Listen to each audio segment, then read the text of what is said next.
The police block a Millionaire CEO from flying in her own helicopter until they discover the shocking truth. Amara Reynolds drummed her fingers on the table as she watched the sunrise paint the San Francisco skyline with orange hues. From her office on the 42nd floor of the Orion Tech building, that view still took her breath away, even after 5 years as CEO. She took a sip of her coffee and frowned. It was already cold. She had spent too much time reviewing the details for the day's presentation. The deal she had been working on for months was about to materialize. Orion Tech's new artificial intelligence processing chips promised to change the market rules, making them more accessible to small businesses. This meant a boost to innovation, more competition, and hopefully more effective solutions to everyday problems. A slight smile appeared on her face as she thought about how far she had come since the days she used to code in her parents' garage. A buzz snapped her out of her thoughts. It was Marco, her pilot, confirming that the Bell 429, the helicopter she had bought last year, was ready. Tired of the Bay Area traffic chaos, Amara had decided to invest in the aircraft to save time on key meetings. Although some board members questioned the purchase, she knew it would be a strategic tool for closing important deals. Help our channel grow. Leave a like, subscribe, and hit the bell to stay updated on upcoming content. And we want to know, where are you watching us from? Comment below. Miss Reynolds, said her assistant Tony, peeking through the door. Your suitcase is ready. I included backup copies for the presentation, extra charges, and those protein bars you like so much. Thanks, Tony. You're my lifesaver. Amara stood up, adjusting her dark blue blazer. Did the legal department send the final revisions of the contract? She asked, while grabbing her tablet from the desk. They've already been uploaded to your device, Tony responded efficiently. Also, I've brought the car. You'll have plenty of time to go over everything in the lounge before takeoff. With one last look at the breathtaking view, Amara left her office determined. The day promised to be pivotal, both for her company and her legacy. Amara grabbed her leather portfolio and took a final glance at her office. On the wall behind her desk, a series of framed photos told her story. Graduation from MIT, the day she founded Orion Tech in a small office with just 3 employees, and the Time magazine cover with the title, The New Voice of Technology. Each image was a reminder of sleepless nights, overcome doubts, and the obstacles she had torn down. The elevator descended in comforting silence, just the way she liked it. At the building entrance, Joe, the security guard, greeted her with his usual warm smile. "Big day today, Miss Reynolds?" he asked eagerly. "And when isn't it, Joe?" she replied with a wink. These interactions had become a tradition over the years. Joe had been one of the first people to treat her like someone who belonged there, when it was still common for people to mistake her for an assistant rather than the mind behind the company. Heath, her driver, was waiting by the Tesla, holding the door open for her to get in. The interior of the car, with its leather scent and soft classical music playing in the background, offered the perfect environment to concentrate. As the vehicle glided through the streets towards the helipad, Amara carefully reviewed the key points of her presentation. Every word had to be perfect. Today, she would not only close a deal, but write another chapter in the story of her life. The trip to the helipad would take about 20 minutes, enough time to ensure that every detail was flawless. Amara turned on her tablet and reviewed the final adjustments to the presentation. The technology behind the project was solid, the market studies thorough, and the financial projections, though cautious, stood out for their potential. However, she knew that success didn't depend solely on the numbers, but on how she conveyed them. Still not a subscriber? Join our community by clicking subscribe and hit the bell to get notified whenever there's a new video. She had learned that lesson in the early years of her career, when investors' questions seemed to focus more on her ability to lead than the value of her ideas. That's why every word, every gesture, and every image in the slides had to convey confidence, vision, and purpose. In the distance, the helipad began to come into view, with the large landing platform shining under the morning sunlight. Heath parked at the private entrance, where Marco was already waiting with a discreet but professional smile. "Good morning, Amara," Marco greeted as he approached to help her with her luggage. "The weather is perfect today. It'll be a smooth flight to Sacramento." They walked together to the waiting room while discussing the flight plan details. Marco, who had been her pilot for 3 years, had already submitted all the required paperwork and completed the safety checks. As always, everything was under control, something Amara deeply valued. With a sigh of relief, she looked at the helicopter ready on the platform. This day didn't just represent a step forward for the company, it was also an opportunity to reaffirm her place in a world that never stopped testing her. The waiting room was quiet that morning, with only a few executives focused on their own agendas. Amara settled into one of the comfortable chairs, organizing her materials on the table. Through the floor-to-ceiling windows, she could admire her helicopter, its elegant white paint gleaming under the sun. She allowed herself a moment of satisfaction. It wasn't just the helicopter that made her proud, but everything it symbolized. Every step in her career had been a challenge conquered through hard work. From being the only black woman in her computational sciences classes to facing investors who underestimated her experience based solely on her appearance. Among the materials Tony had prepared, she found her favorite breakfast. While eating the sandwich, she mentally reviewed each key point. The meeting was scheduled for 11, which gave her enough time to make adjustments after landing. The deal was practically closed. The presentation would be more of a formality, an opportunity to show Orion Tech's vision to the board of the partner company. A vibration on her phone notified her of a message from her mother. "Impress everyone, my girl. Your father is preparing his lucky chicken to celebrate." Amara smiled, quickly replying with a message of thanks. Her parents had always been her biggest source of support, even when they didn't fully understand her work. Knowing they were proud of her meant more than any award or magazine cover. "Miss Reynolds." A young woman approached timidly. "Sorry to interrupt, but I just wanted to say you're an inspiration. I'm starting my own tech company, and seeing you succeed means so much to me." "Thank you," Amara responded warmly, remembering how much she would have appreciated having someone as a role model at the start of her journey. "What's your company working on?" she asked with genuine interest. They chatted briefly about the young entrepreneur's idea, and before parting, Amara handed her a business card. "Send me a detailed proposal. We're always looking for interesting projects to collaborate on." At that moment, Marco appeared, punctual as usual. "We're ready whenever you are, Amara. Everything has been reviewed and confirmed." Gathering her materials, Amara stood and adjusted her blazer. Tony also appeared just in time, helping her with the luggage. "Back to your superhero entrance?" he joked, referring to her habit of arriving at meetings by helicopter. "You know some CEOs only use a car, like regular people. And since when do I do things like the rest?"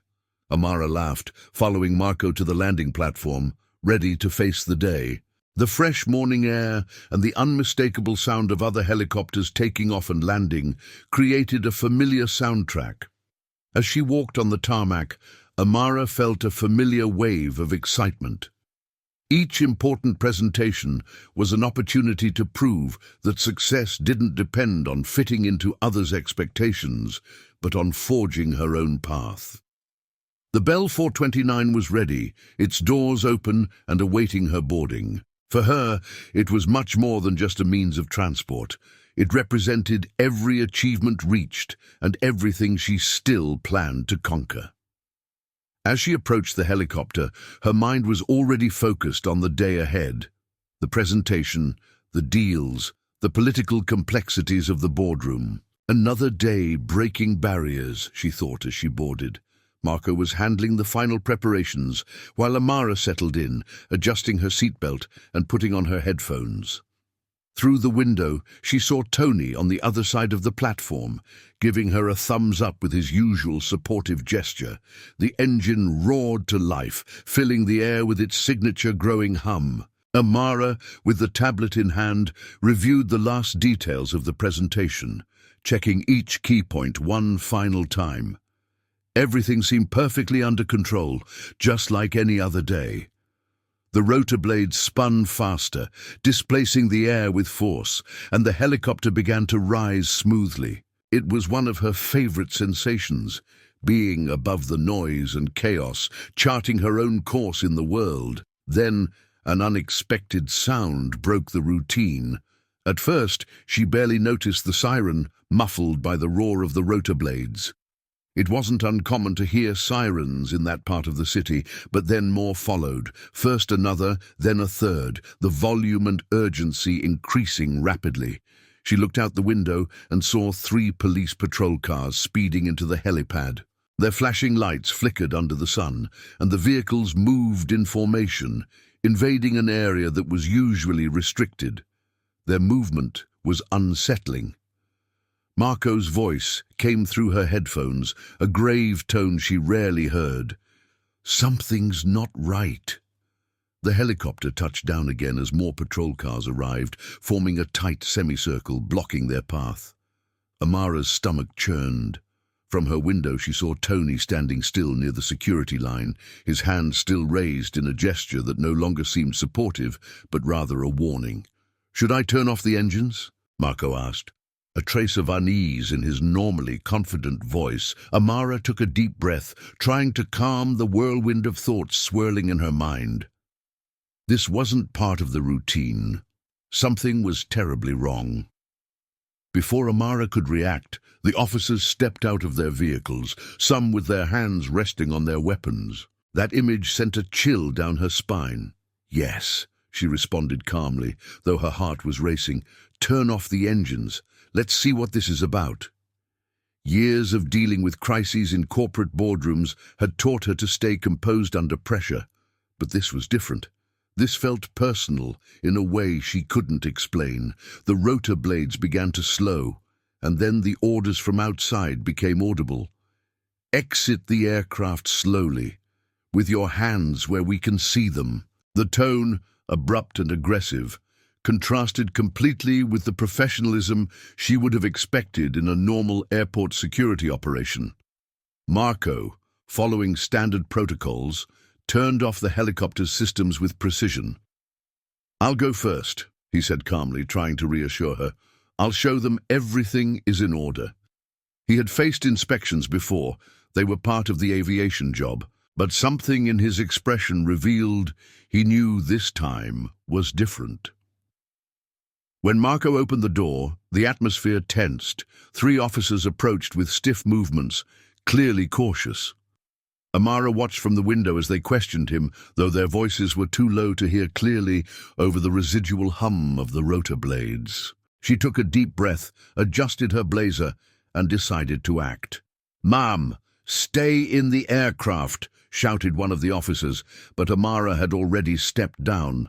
The cool morning air now felt dense, charged with tension and unspoken assumptions. Her movements were deliberate, calm, as she sensed more police approaching. "I'm Amara Reynolds," she declared clearly, letting her words echo across the helipad. "I own this aircraft.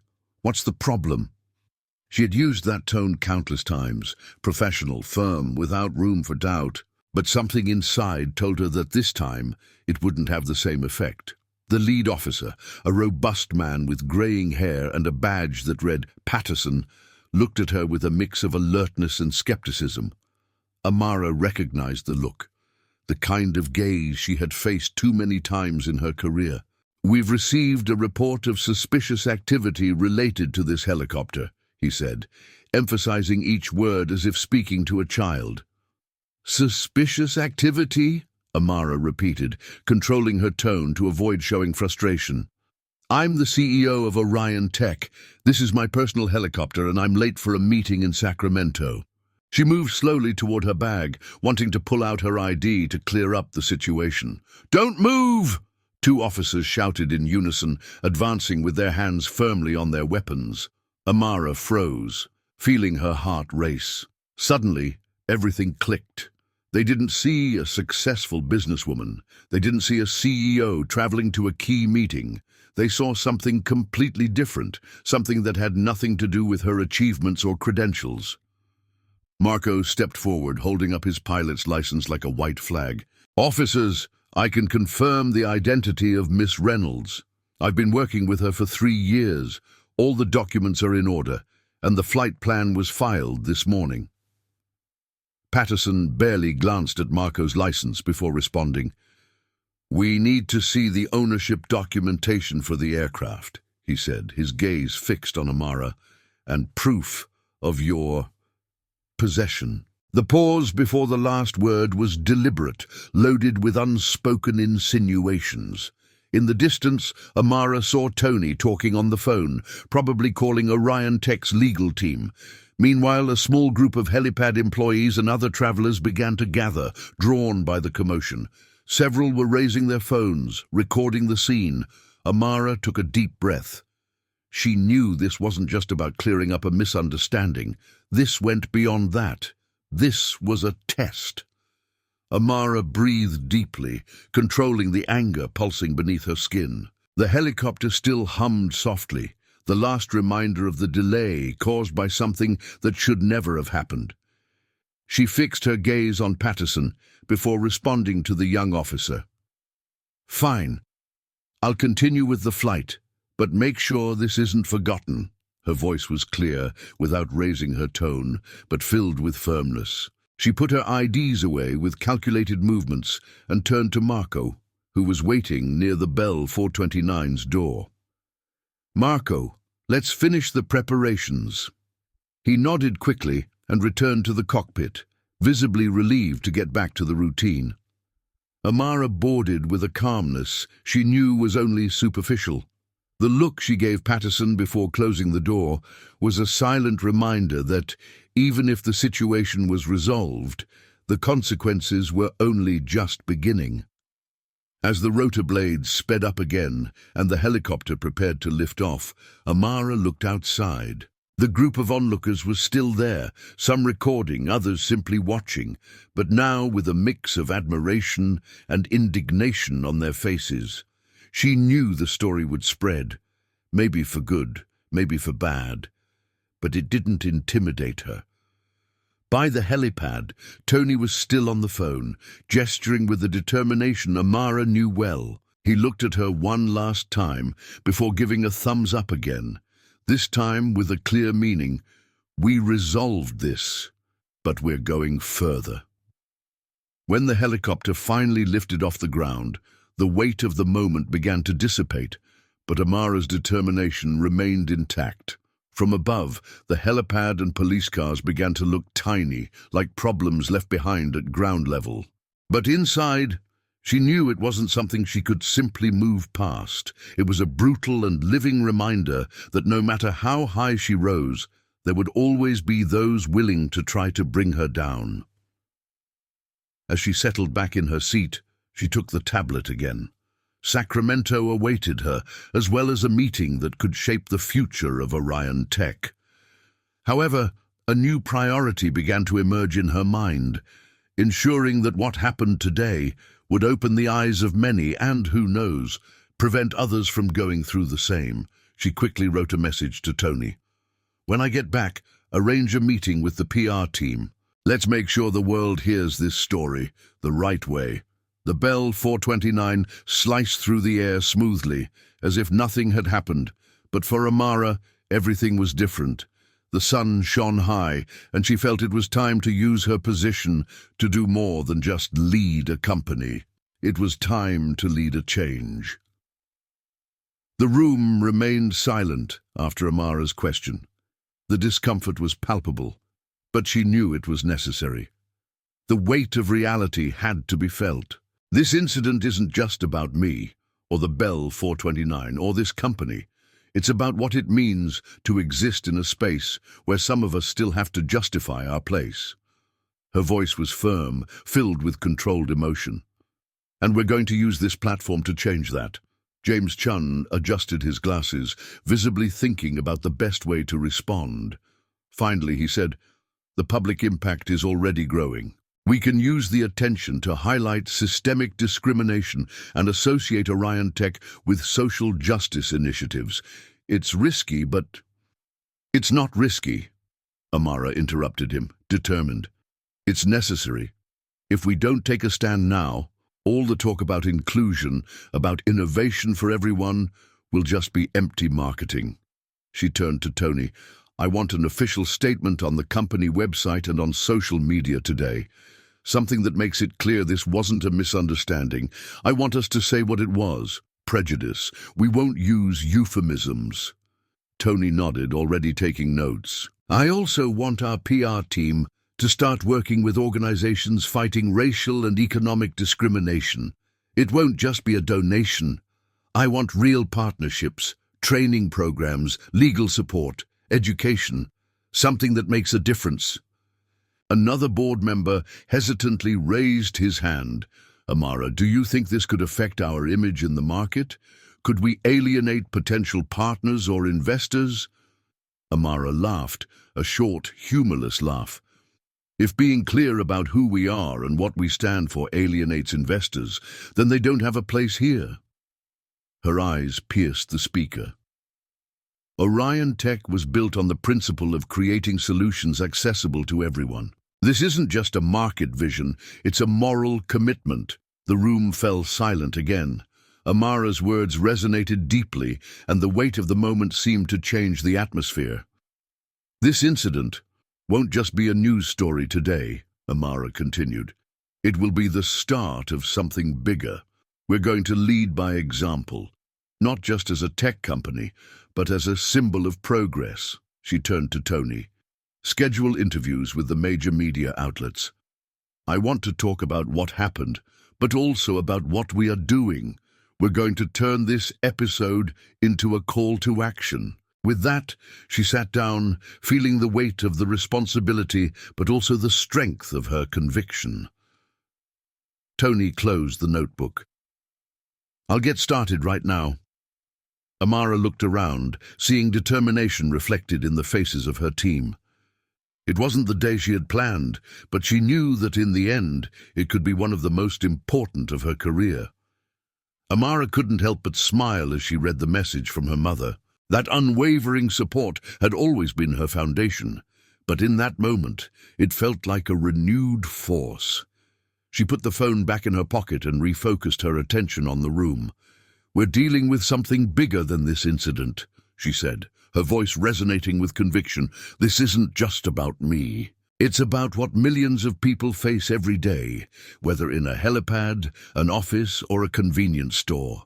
It's about what it means to be constantly questioned, challenged, and suspected just for being who you are."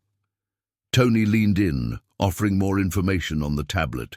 "We already have civil rights organizations ready to collaborate. The NAACP, the Urban League, and others want to discuss joint initiatives. Some even suggested a public panel to discuss discrimination in the corporate environment." Amara nodded slowly. "Make it happen, and include experts on implicit bias training, but also people who have lived these experiences. I want an event that's not just educational, but transformative." She looked at Sarah, who was scribbling furiously. "We're going to create a strong statement, no half measures or indirect apologies. I want to make it clear that this incident exposes a systemic problem that requires immediate attention." James Chun, who seemed more relaxed now, leaned forward. "I agree. We need to emphasize the responsibility of institutions. We can't let this be swept under the rug as just another isolated incident." Amara pointed at him with the marker. "Exactly. And most importantly, we need to empower people to share their stories and demand change. I want to launch a social media campaign. Something simple, direct. Something like, 'Pa, this is normal.'" The team murmured in approval, and Sarah was already jotting down ideas for the campaign. "How about we create a dedicated website?" suggested one of the designers present. It could have a space for people to share their stories, links to legal resources, and information on how to push for changes in their communities. Do it, Amara said without hesitation, and I want our Orion Tech team to help. This will be a cutting-edge platform, easy to use and accessible to everyone. As the room continued to buzz with excitement, she picked up the tablet again and looked at the most popular videos about the incident. The impact was growing quickly, but now she saw it as an opportunity, not just to talk, but to act. Tonight I want a live broadcast, she said, interrupting the discussions. I'll speak directly about what happened and what we're going to do about it.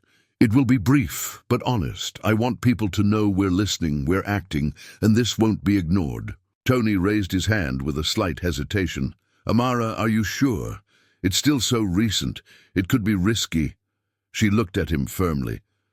The risk is in doing nothing, Tony. If I wait, they shape the narrative. If I act now, we lead the change.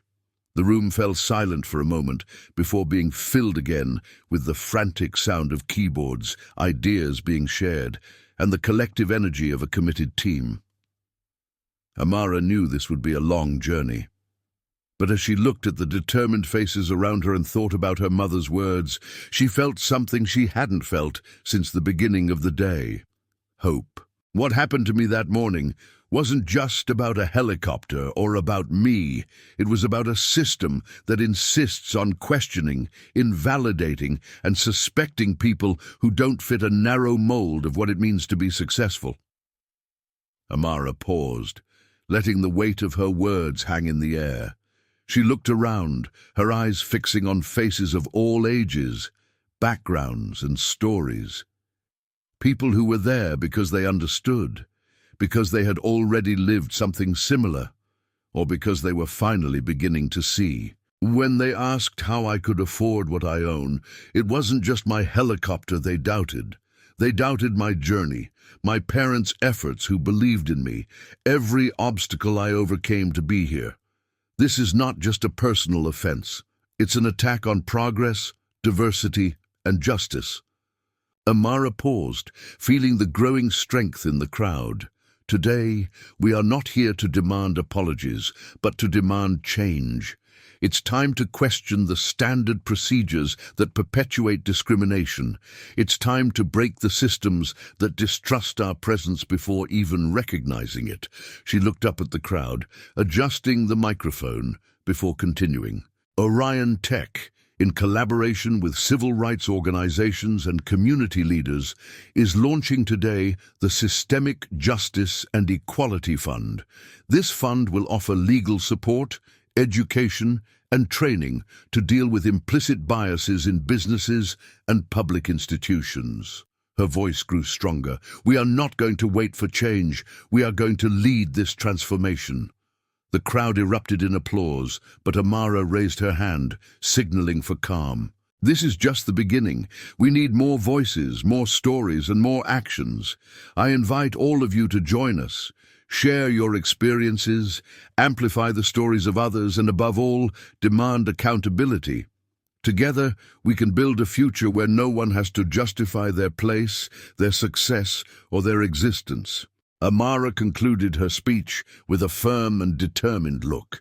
And for those who still believe what happened here was just another routine check, I say this: the routine is about to change. The silence in the crowd was broken by deafening applause. Community leaders and executives stood and applauded, while cameras recorded every moment. The hashtag, as this is normal, skyrocketed on social media, accompanied by massive stories and support. As she left the podium, Amara felt Tony approaching. "That was powerful," he said, clearly emotional. "They heard us." "There's still much to do, Tony," she replied with a soft smile. "But today, we took the first step." She looked up at the open sky above the helipad, a reminder that even with barriers, there was room to fly higher. Amara took a deep breath, absorbing the meaning of that moment. The girl holding the sign was a living reminder of why this fight mattered so much. She walked toward the audience and knelt to speak directly with the young girl. "And you will make it," Amara said, looking the girl in the eyes.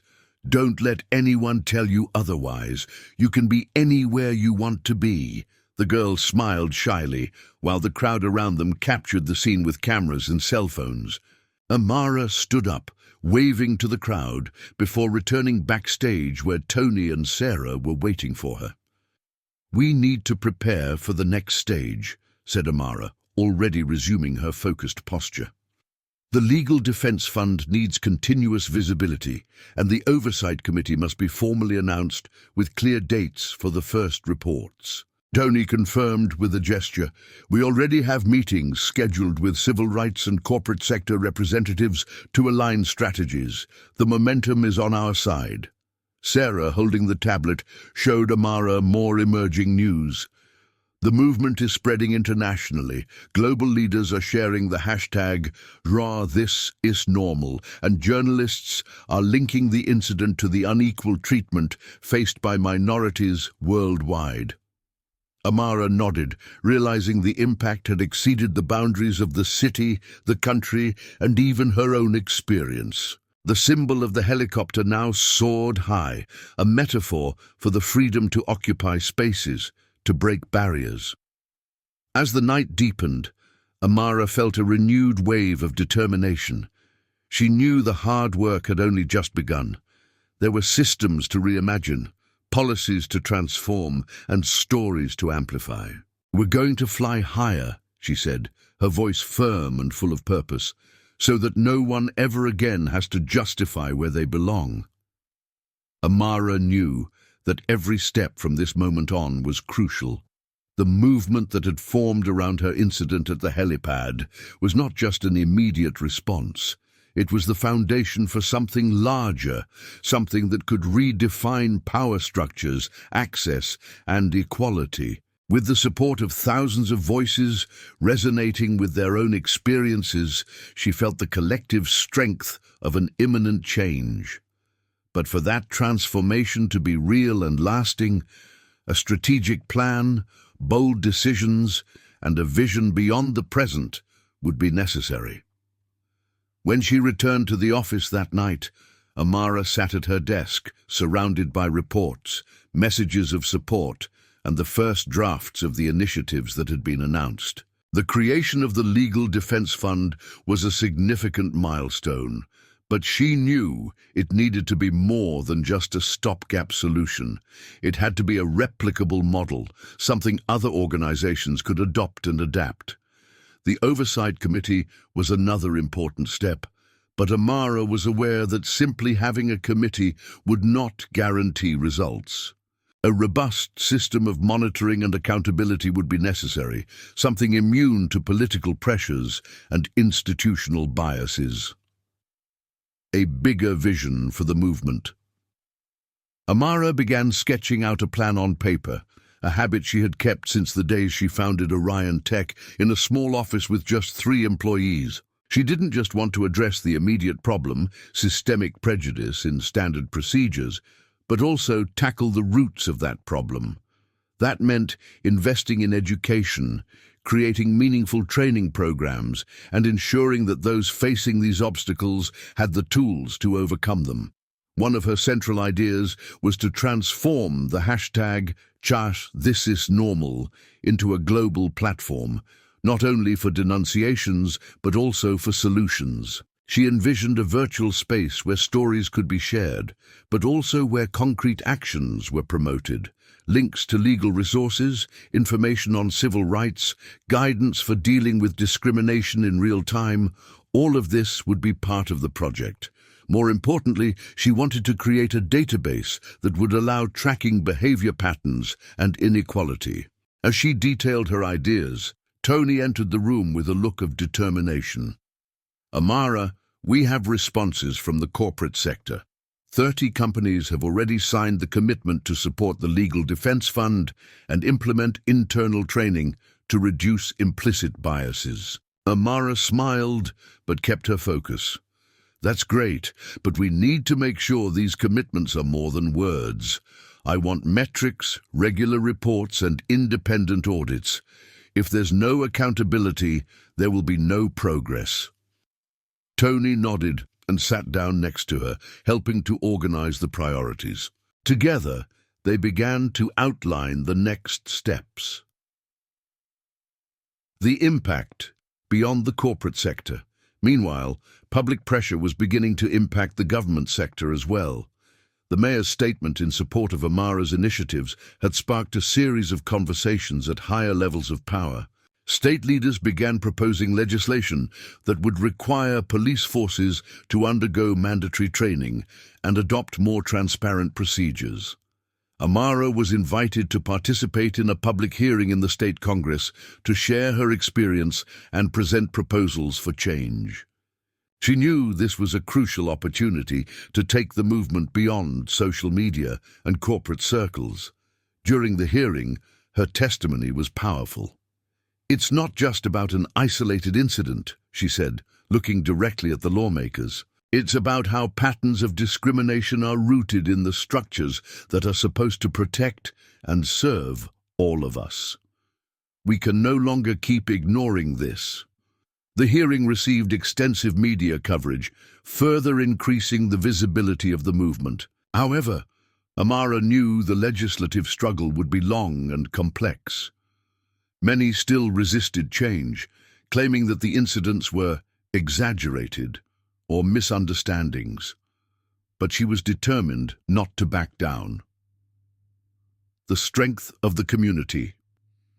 As she led these initiatives at the national level, Amara also dedicated time to strengthening the movement at the community level.